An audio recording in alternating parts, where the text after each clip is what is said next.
Durante mi infancia, mi familia era como una gota de agua en un gran río, que nunca permanecía en un lugar por mucho tiempo.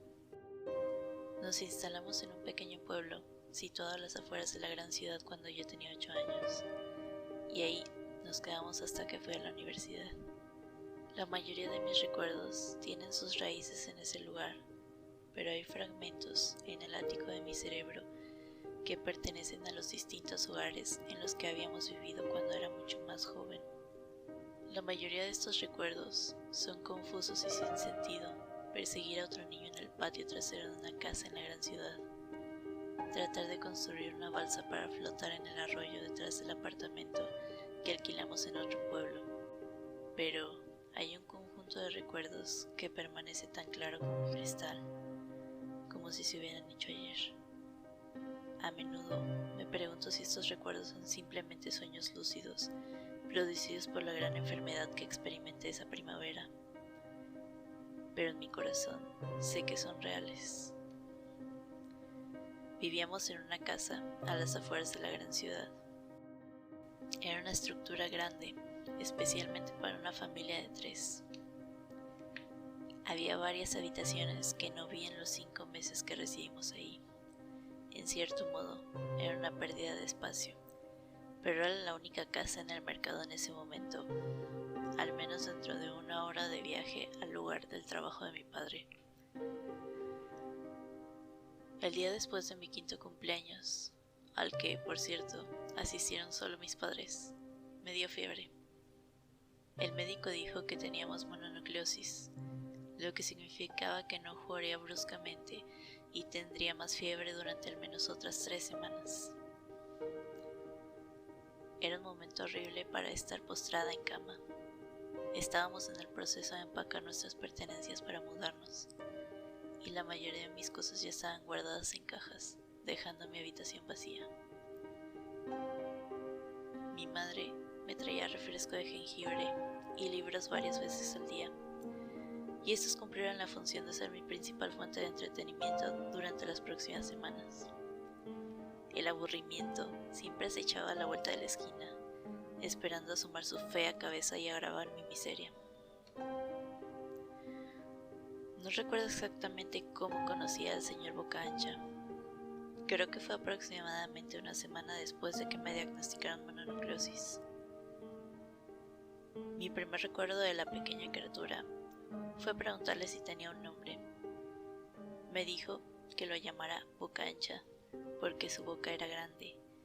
De hecho, todo en él era grande en comparación con su cuerpo. Su cabeza, sus ojos, sus orejas torcidas, pero su boca era, con mucho, lo más grande. «Te ves como un Furby», le dije mientras hojeaba uno de mis libros. El señor Bocaancha se detuvo y me miró desconcertado. ¿Furby? ¿Qué es un Furby? Ya sabes, el juguete, el pequeño robot con las orejas grandes. Puedes acariciarlos y alimentarlos, casi como una mascota real. Oh, no necesitas uno de esos. No es lo mismo que tener un amigo de verdad. Recuerdo que el señor Bocaancha desaparecía cada vez que mi madre pasaba a verme. No quiero que tus padres me vean, porque tengo miedo a que no nos dejen jugar más. Por ello, me acosté debajo de tu cama. Me gusta esconderme ahí. Explicó más tarde. No hicimos mucho durante esos primeros días. El señor Bocaancha solo miró mis libros fascinado por las historias y las imágenes que contenían. La tercera o cuarta mañana, después de conocerlo, me saludó con una gran sonrisa en su rostro. Tengo un nuevo juego que podemos jugar. Tenemos que esperar hasta que tu madre venga a ver cómo estás, porque no debe vernos. Es un juego secreto.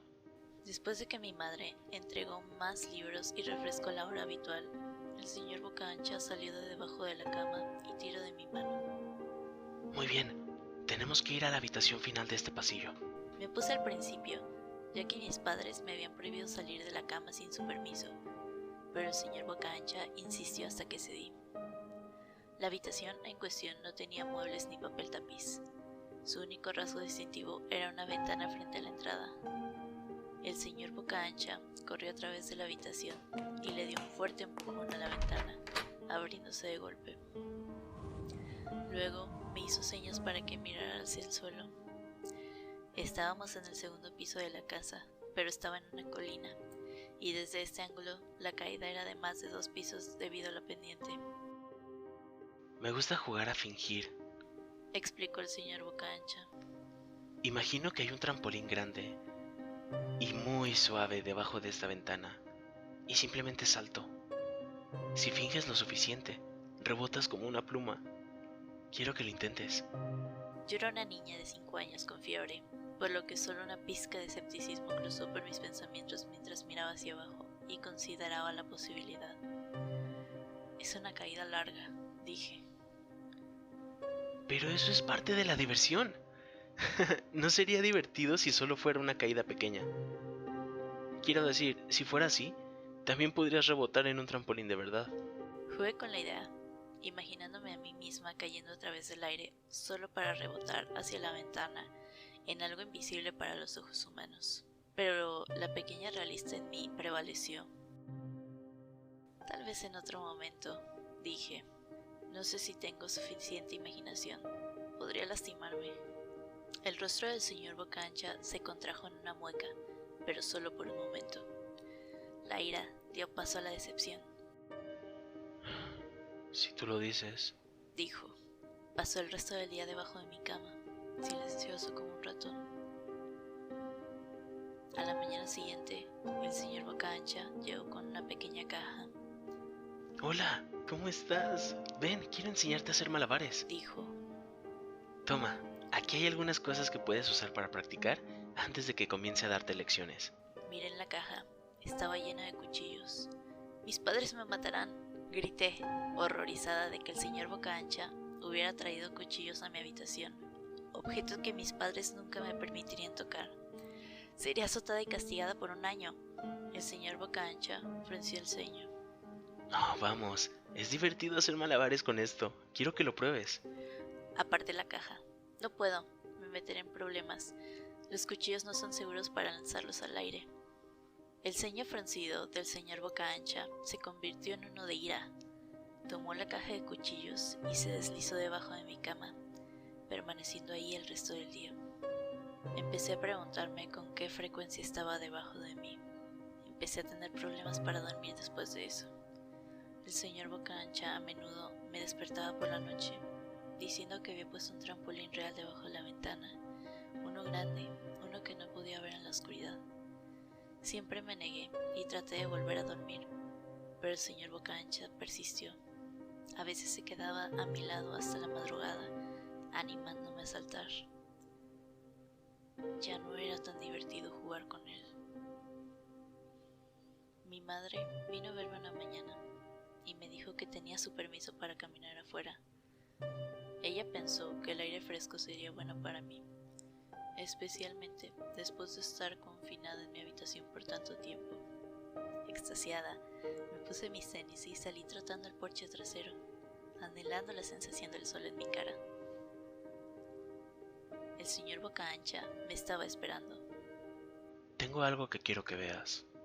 Debo haberle dado una mirada extraña, porque luego dijo. Es seguro, lo prometo. Lo seguí hasta el comienzo de un sendero que atravesaba el bosque detrás de la casa. Este es un camino importante. Explicó. He tenido muchos amigos de tu edad. Cuando estuvieron listos, los llevé por este camino a un lugar muy especial. Todavía no estás lista, pero algún día espero llevarte ahí. Regresé a la casa, preguntándome qué tipo de lugar había más allá de ese camino. 2 semanas después de conocer al señor Boca Ancha, la última carga de nuestras cosas había sido empacada en un camión de mudanzas. Estaría en la cabina de ese camión, sentada junto a mi padre durante el largo viaje. Consideré decirle al señor Boca Ancha que me iría, pero incluso a los 5 años comenzaba a sospechar que tal vez las intenciones de la criatura no fueran para mi beneficio, a pesar de que él dijo lo contrario. Por esta razón, decidí mantener en secreto mi partida. Mi padre y yo estábamos en el camión a las 4 a.m. Tenía la esperanza de llegar mañana a la hora del almuerzo con la ayuda de un suministro interminable de café y un paquete de 6 bebidas energéticas. Parecía más un hombre hombre que estaba a punto de correr una maratón que uno que estaba a punto de pasar 2 días sentado y quieto.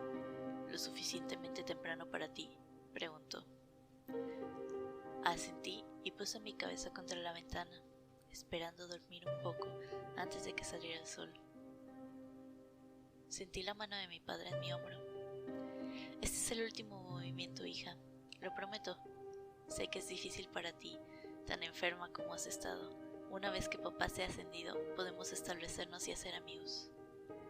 Abrí los ojos mientras salíamos en reversa del camino de entrada. Vi la silueta del señor Boca Ancha en la ventana de mi dormitorio. Permaneció inmóvil hasta que el camión estuvo a punto de girar hacia la carretera principal. Se despidió con un lastimero y pequeño gesto de despedida, con el cuchillo para carne en la mano. No le devolví el saludo. Años más tarde, regresé a ese lugar.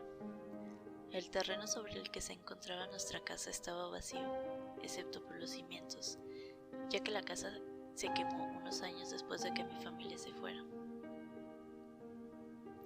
Por curiosidad, seguí el sendero que el señor Boca Ancha me había mostrado mucho tiempo atrás. Una parte de mí esperaba que saltara de detrás de un árbol y me asustara a muerte, pero sentí que el señor Boca Ancha se había ido, de alguna manera atado a la casa que ya no existía. El sendero terminaba en el cementerio local, en el cual la mayoría de las lápidas pertenecen a niños.